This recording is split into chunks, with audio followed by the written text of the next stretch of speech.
ثقيل جدا اللي عند المنتخب الجزائري. يكفينا انه عندنا لاعبين كبار، يعني اذا ما قدرناش نفوزوا على الاردن خلاص يعني نطبقوا البالو هذا خلاص. علاش كوتش الاردن لهالدرجه؟ الاردن تاع منتخب مونديالي. انا نعرف المنتخب بس ما يوصل لمستوى الجزائر. ما تقدرش توصل الاردن لمستوى الجزائر. الجزائر فيها الاردن حبسوا البالون. نحبسوه خلاص، ما نزلوش نلعبوا البالون. دخلنا عليكم بالله دابا خوتي، واش هذا مدرب ولا تيك توك؟ انا بان لي انا ما فهمتش انا الجزائريين. ومدرب كتدرب واحد النادي اللي في السعوديه، جابك التيك توك دير لايف وتهضر على منتخب اردني اللي عنده اللي اخر الاعوام اللي تعرف فيها دار احسن من المنتخب الجزائري.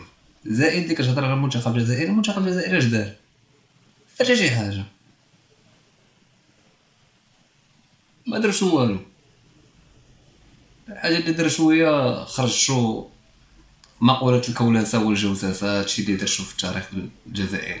المهم اخويا غنخليكم غتسمعوا الردود الفعل ديال الاردنيين وشنو قالوا على هذا المدرب اللي كيدعي بان الجزائر الا ربحات لا خسرات مع الاردن صافي نحيه هو، ولا هو تبون، ولا هو كيتحكم. موسى سامحني، كان تكلم المدرب نور الدين زكري على المنتخب الاردني، يعني مدرب جزائري في الشباب السعودي، قال انه لو كان ما فزناش على المنتخب الاردني نقفلها، يعني نقفل الكره في الجزائر. شو ردك يعني؟ هو مدرب؟ هو مدرب في الشباب السعودي. اول مره اسمع فيه صراحه. شي عرفكش يعني بغيتي دير راسك واحد الاسم، بغيت تصنع واحد الاسم عن طريق استفزاز منتخب النشامه، باش تولي تيك توكرز.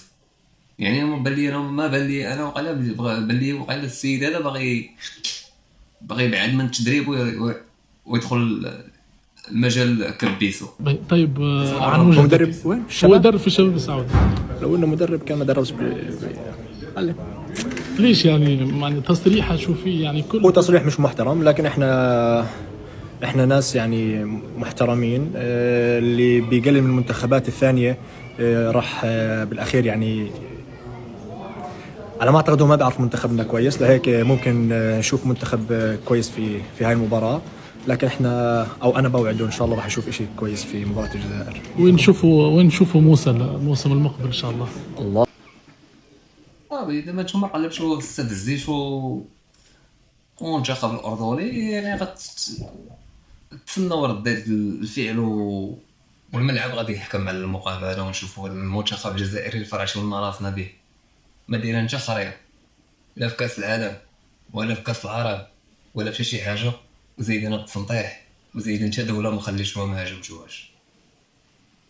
لانك استفزيت النشامه، وانت بتعرف ايش النشامه لما حدا يستفزهم. النشامه كل ما حدا يستفزهم بيعطوا اقصى طاقاتهم. نعم. وانا بحكي لك ما تاجل استقالتك، استقيل اليوم، استقيل بكره، لانه انت راح تعرف مين النشامه بعد المباراه.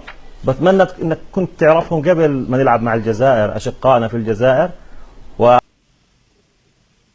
هو كاع عطاكم ما عطاوكم، قال لك اسيدي من دابا الثقيل الا كان شي قد الكلام ديالك غيفرج خوكم. هاد الفرقه ملي كتستفزها ولو تكون ما كتلعبش اش خرج عطي ما اكثر من عندها. سمع اخويا الافضل لك تستقيل وتستقيلوا، لان اذا فوز النشامه لازم تستقيلوا بعديها. لا، استقيلوا من الان، لانه النشامه حيجبروك تستقيل. هو عطاك هو قال لكم راه في دير بحسابك غيفرج خوكم.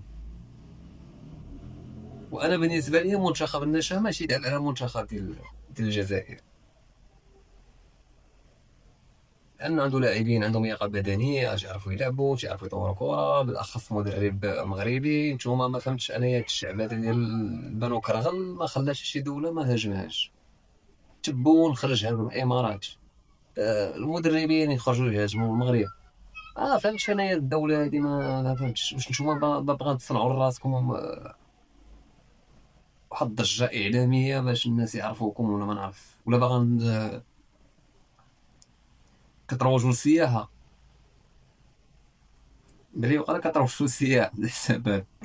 والله زيد واخوتي سمعوا واحد الرد من عنده. إهانة المنتخب الأردني من قبل مدرب جزائري، طلع في تصريح وحكى فيه بكل بساطة إذا ما فزنا على المنتخب الأردني راح نعتزل كرة القدم. بالبداية لازم لاعبين المنتخب يأخذوا هذا التصريح بعين الاعتبار، لأنه راح يعطيهم حافز في أرضية الملعب.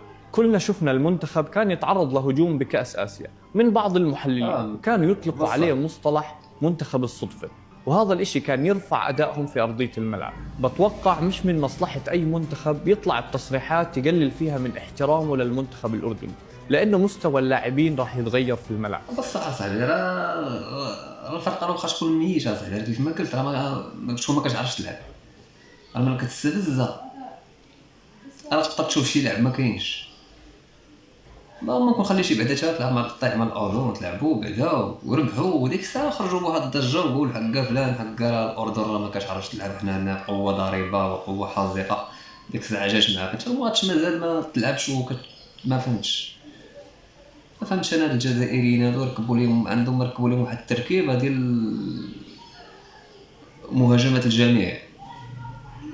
تصريح لمدرب جزائري بيحكي اذا ما قدرنا نفوز على المنتخب الاردني بمباراه كاس العالم فلازم نعتزل كره القدم. تصريح واضح انه في تقليل وقله احترام للمنتخب الاردني. على كل هاي التصريحات المنتخب الاردني عمره ما تعود انه يرد على التصريحات، بيرد بس بالملعب. هذه التصريحات راح تاثر سلبا على المنتخب الجزائري اللي راح يزيد الضغط عليه بهاي المباراه. والاهم من هيك انت نفسك لو سالت اللي استفزوا المنتخب الاردني قبل هيك كيف كان الرد، كان ما طلعت بهيك تصريحات. المدرب المغربي اصلا غيفرشخكم، فهمتوا؟ المدرب المغربي اخوتي راه غيشكرفص عليكم الجزائر وغتبقى تقولوا حضرونا المراركه والاردنيين. بدلوا هاد العقليه وبعدوا من مهاجمه الناس. ما فهمتش انا دابا كارغال هادو ما خلاو حتى شي دوله ما هاجموهاش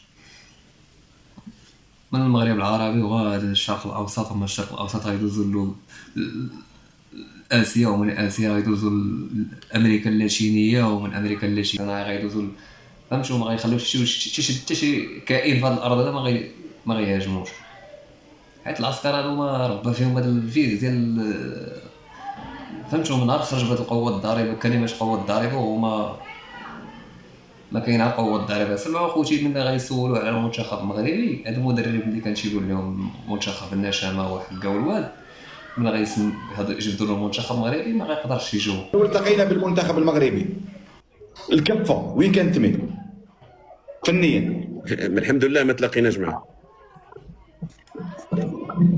والله الحمد لله. احسن هكذا احسن. انا كوتش بصح وكان مدونا ركله الجزاء كنا قاعدين نربحوا المباراه كوتش مع نيجيريا، ومن بعد اسمع الله عز وجل راى شيء اخر. يلا خلينا منها. ما يقدرش يهضر على المغرب، فهمتوا؟ حيت المغرب الا جبدتي المغرب وقلتي شي كلمه على المغرب راه فايتكم بالسنوات الضوئيه راه باش توصلوا لينا هنايا راه. وما عندكش باش غتجاوب بعدا باش غتقول حقا كون ربحنا المغرب او لا كون خسرنا المغرب او لا نفس الهضره اللي قلتي على المنتخب ديال الاردن باش تقدر تجبولها. وهادي شي نأيدك عليها، كي تكون هضرتي على المغرب غتجيبها في راسك.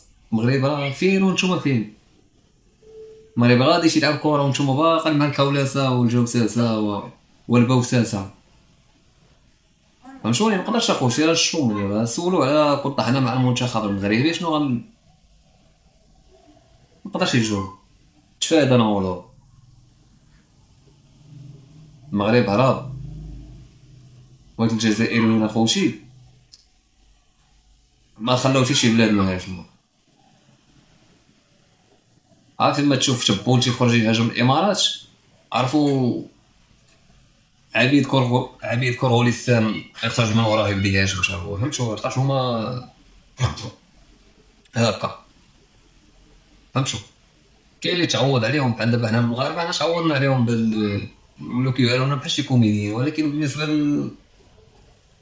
اذا تلاحوا بده يهاجموا مثلا في الشرق الاوسط غريبه باش فهمتوا كيفاش الناس ما غيتقبلوهاش. هاد الهماج هادو ما عندهمش لغه الحوار وما كيعرفوش يهضروا، والا هضروا تيعوروها، الا خرجوا بشي تصريحات كيعوروها. ما يعرف ينتقد، ما يعرف يدير شي حاجه. زائد هما تابعين غير الموجات دابا ما فهمتش. هو دابا كيما دابا مثلا شفتوا رئيس ديال الامارات مثلا خرج هاجم الامارات قال لك اسيدي ما كاين غير السعوديه. علاش؟ حيت دابا السعوديه كاين شي مشاكل بينها وبين الامارات. الجزائر خشي راسها باش تزيد تشعل العافيه فهمتوا. هما هكا. المهم اخوتي كان هذا هو الفيديو. ما تنساوش دعم الفيديو بلايك وسبسكرايب اخوتي، وعطيونا رايكم في التعاليق. وديما مغرب وعاش الملك والاسره العلويه.